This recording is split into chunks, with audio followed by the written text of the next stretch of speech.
അപ്പൊ ഈ പെൺകുട്ടി ആകട്ടെ പീരീഡ്സ് ടൈമും കൂടാണ്. അവള് കാട്ടിലൂടെ നടന്ന് അവള് എങ്ങനെയൊക്കെയോ ഏതോ ഒരു സ്ഥലത്ത് ചെന്നെത്തി. അപ്പം അവൾ ബ്ലീഡിങ് ആയതുകൊണ്ട് തന്നെ രക്തം വീണ വഴി മനസ്സിലാക്കി തന്നെ ഇവന്മാരും അവളുടെ പുറകിന് പോവാണ്. ശരിക്കും എന്തൊരു കഷ്ടമല്ലേ. അപ്പൊ അങ്ങനെ അവളുടെ തലയിൽ കല്ലെടുത്തിട്ട് അടിച്ചതിന് ശേഷം അവളെ ബോധം കെടുത്തി എവിടെയോ കൊണ്ടിടുകയാണ്. അപ്പൊ ആ സമയത്ത് ഈ രണ്ടുപേരും കൂടി അവളെ പീഡിപ്പിക്കാൻ ശ്രമിക്കുന്നു. അപ്പോൾ ആ സമയത്ത് പെട്ടെന്ന് നമുക്ക് ബോധം വരികയും അവളാകട്ടെ അവന്റെ സാധനം കടിച്ചു മുറിച്ച് കളയുകയും ചെയ്യുകയാണ്. അവനാകട്ടെ വേദനയിൽ അവിടെ കിടന്ന് പൊളയുകയാണ്. ആ സമയം കൊണ്ട് തന്നെ ഈ പെൺകുട്ടി അവിടെ നിന്ന് ഓടി രക്ഷപ്പെടുകയാണ്. അവളങ്ങനെ ഓടി കാടിലൂടെ പോവുകയാണ്. അപ്പൊ ആ ഇവന്മാര് പുറകിന് വരുന്നുണ്ട്. അവളാകട്ടെ ജീവൻ രക്ഷിക്കാൻ വേണ്ടി ഓടുകയാണ്. അവളുടെ പുറകിനാകട്ടെ ഇവന്മാര് പുറകിന് വന്നുകൊണ്ടേയിരിക്കുന്നു.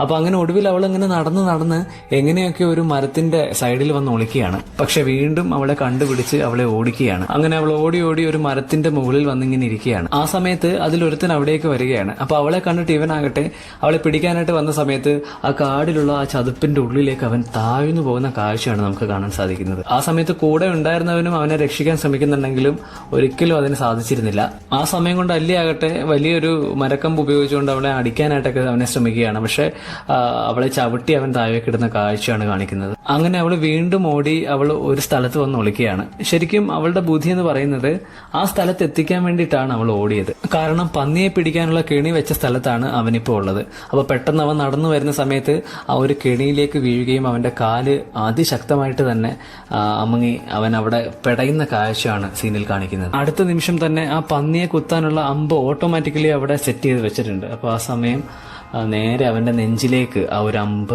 തുളഞ്ഞു കയറുകയാണ്. അങ്ങനെ രണ്ടുപേരും അവിടെ മരിച്ചിരിക്കുകയാണ്. അവളങ്ങനെ സമാധാനത്തോടുകൂടി വീട്ടിലേക്ക് വരുന്നു. അച്ഛനോട് പറയുന്നു, എനിക്ക് കുഴപ്പങ്ങളൊന്നുമില്ല, ഞാൻ പോയി കുളിച്ചിട്ട് വരാമെന്ന് പറഞ്ഞ് അവൾ അവിടെ നിന്ന് പോവാണ്. കാരണം ആ കൊലപാതകത്തിൽ ഒരിക്കലും ഒരു പ്രശ്നങ്ങളും ഉണ്ടാവില്ല. കാരണം അതൊരു പന്നിക്കെണിയായിരുന്നു. അതുകൊണ്ട് തന്നെ മനുഷ്യനാണ് കൊന്നതെന്ന് ഒരിക്കലും നമുക്ക് പറയാനും സാധിക്കില്ല. അപ്പോൾ അവൾ അങ്ങനെ അവിടെ സേഫ് ആവുകയാണ്. അങ്ങനെ ആ ഒരു സീനോട് കൂടി ഈ ഒരു സിനിമ അവസാനിക്കുകയാണ്. നിങ്ങൾക്ക് ഈ സിനിമ ഇഷ്ടപ്പെട്ടെങ്കിൽ ഒന്ന് കമന്റ് ചെയ്യൂ.